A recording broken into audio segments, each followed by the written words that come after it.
Wire கட்டிடுறேன். எப்பவுமே நான் வச்சுங்க பிளேடு வந்து கட்டும் போது முதல்ல இறக்கி தான் கட்டணும். ஓகேங்களா?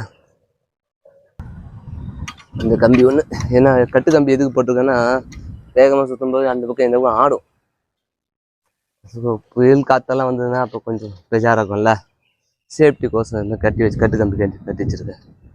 பேலன்ஸ் தான், வேற எதுவும் இல்லை. அந்த பக்கம் இந்த பக்கம் பேலன்ஸ் கோசம்.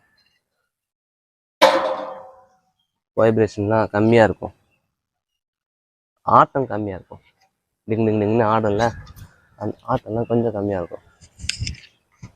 நான் வந்து இதெல்லாம் போடல, சிமெண்ட்லாம் போட்டு ரைட் பண்ணால் வேறு மாதிரி இருக்கும்.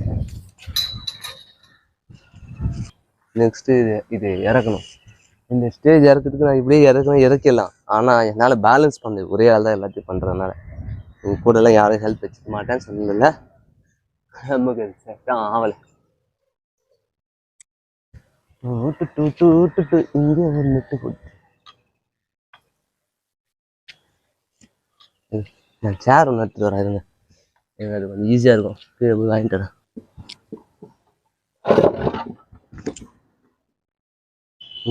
ரெண்டு நெட்டு போல்ட்டை கைட்டணும்.